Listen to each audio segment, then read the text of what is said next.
is Tuesday, October 1st. I'm Brandon Todd. I'm Lauren Prisball. The jury in the Amber Guyger trial has several options to consider. They can find her guilty of Y'all, come on, deliberation today. They can find her not guilty in the death of her neighbor. Yeah, they've resumed deliberations this morning. Fox 4's Dan Godwin has the latest from downtown Dallas. Dan. Brandon, jury deliberations have now been underway for about a half an hour this morning. The panel trying to reach a unanimous verdict. 31-year-old Amber Guyger arriving here at the Crowley Courts building about 7:30 this morning. Attorneys on both sides delivering forceful closing arguments on Monday. The prosecution insisting Guyger is guilty of murder for the death of Botham Jean. Killing this man was unnecessary and was unreasonable. It was unreasonable from start to finish. She had options outside that door when she had no danger, options that didn't involve any violence.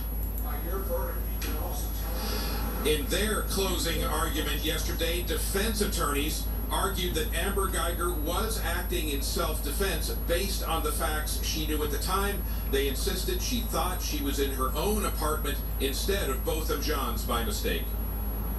And we showed you how this was a reasonable mistake.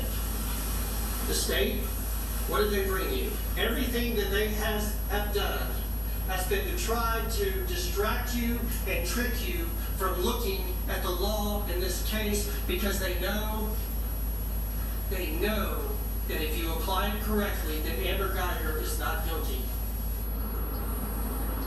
Jurors can reach one of three verdicts. They can convict Guyger of murder or the lesser charge of manslaughter, or they can decide she's not guilty of any crime. Murder carries a sentence of 5 to 99 years, manslaughter 2 to 20 years. Dallas faith leaders are calling on people to react in peace when a verdict is announced.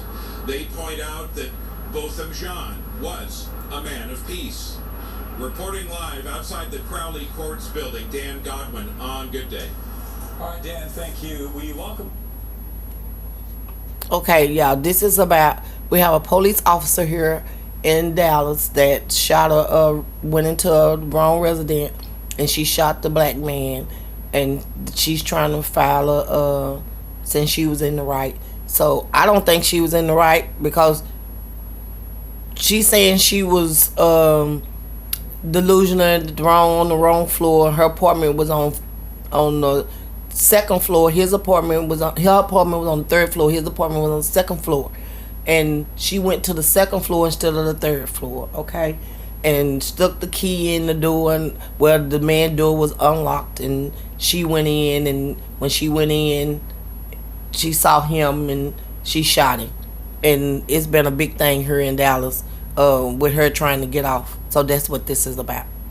The first being, was the mistake of fact reasonable? Then if they get there, then they have to ask themselves, was self-defense reasonable? Then if they get there, then they're deciding between murder and manslaughter. So they essentially have to make about 3 to 4 key decisions before they can even get to an actual vote, so to speak. So this could be a long process. We could be waiting for a while. This could be a very long process, absolutely. We talked about the Castle Doctrine and how, that was brought up here. And some people might say, well, it wasn't her house. But how does that law apply in this case? What is the Castle Doctrine? The Castle Doctrine is essentially a part of our general self-defense laws.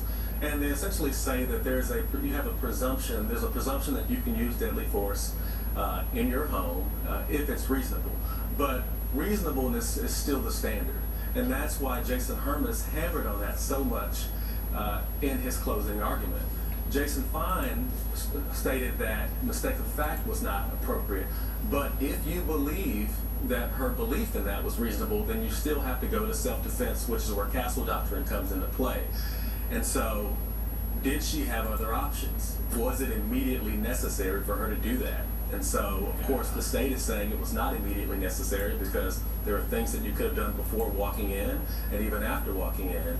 The defense, what they tried to convey is that the unknown is naturally puts you in a place of fear.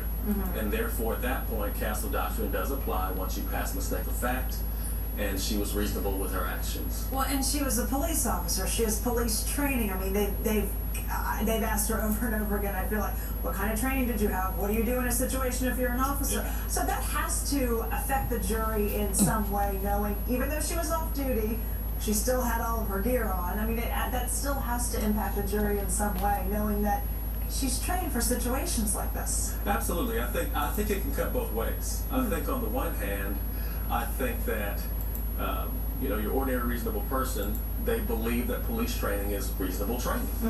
And so, but on the other hand, I think that people can say, well, you should have acted even better than that. Or it's your home, you were off duty, this is different than work. Work and home are separate, so that could have impacted her as well. Absolutely. Yeah.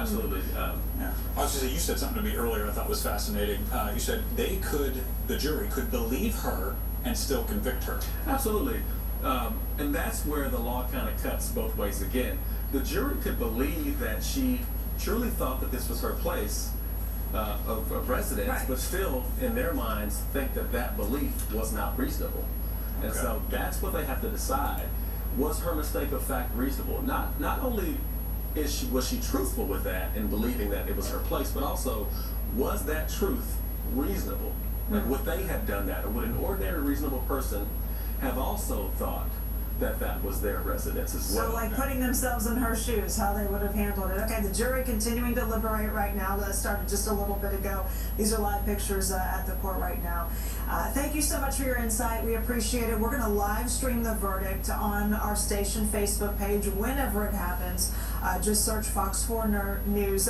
Make sure you like the page so that you'll get a notification when we post that the verdict is coming, so you can watch that live with us. Evan?